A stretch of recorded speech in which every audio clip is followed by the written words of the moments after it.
Po. For today's video, papakita ko po sa inyo about YouTube's time watch, okay?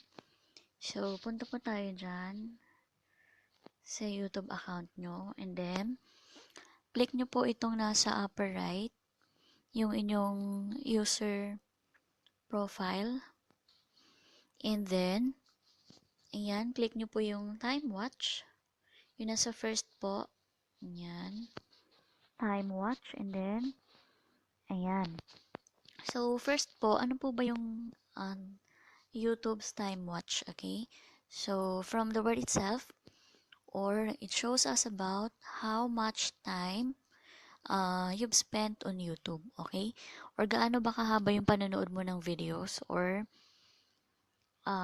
ilang oras or ilang minuto yung panonood mo ng videos. So, it breaks down to daily, ayan.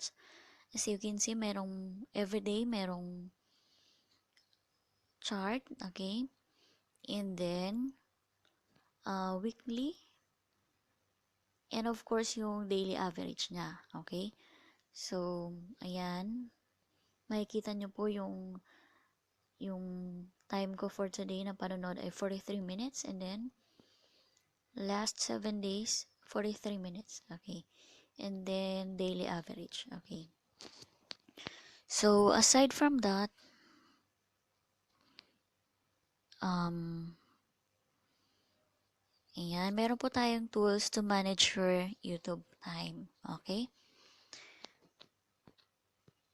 So,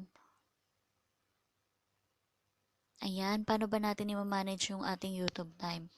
So, this is very helpful po, hindi lang po sa mga adults, lalo na po sa mga kids, okay? Lalo na yung mga talagang um, mahilig manood ng videos or mag-games ng sobra-sobra sa oras. So, kung gusto nyo limitahan po or um, malaman kung gaano kahaba yung panonood nila ng YouTube, ayan, ito po yung iti-check po natin yung time watch, okay? And then, tools to manage your YouTube time. First, remind me to take a break, okay? So, pwede kang mag-set ng time. Halimbawa po, so naka-on po yan. Pag naka-blue na ganyan, then, pwede mo siyang i-off kung ayaw mo, okay? Pag in-on po natin, again, pwede ka po mag-set ng time or ng oras kung gaano kahaba or yung frequency.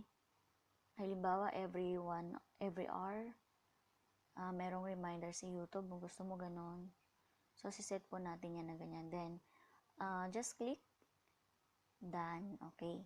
So, every hour, merong reminder or re-remind kayo ni YouTube about sa iyong panonood. Okay. So, next is autoplay next video.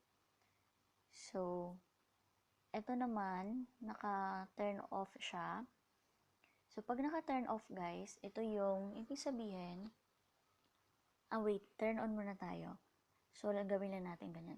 So, pag naka-turn on, ngayon kasi, once nanonood pa po ko ng video, halimbawa ngayon nanonood ka ng video, right after that video, automatic po na magpe-play yung next video or another video. Okay? So, in that situation, ibig sabihin lang po, possible na mas dumami yung time watch mo or humaba yung time mo na mas spend sa panonood ng YouTube videos kasi nga automatic po na nagpe-play yung next video. So kung ayaw mo na magbabad sa YouTube or mas mahaba pa yung time mo sa panonood or gusto mo limitahan yung time mo sa panonood ng YouTube, mas maganda or pwede mo siyang i-off. Okay? Pag naka-gray na ganyan. Ayan. So, pwede ka rin makakuha ng notifications. Okay? So, as a daily digest at 7 p.m. So, ayan. Same kanina, pwede mo siyang, naka-off po yan, pwede mo siyang i-on. Okay? So, ako ayaw ko nang naka-on. So, kaya lang naka-off yan. Okay, off ko. So, disable sound and vibrations. Okay? So, silence notifications during the hours you specify. So, pwede siyang, ayan. pwede mo rin siyang i-off or i-customize mo din siya. Ayan.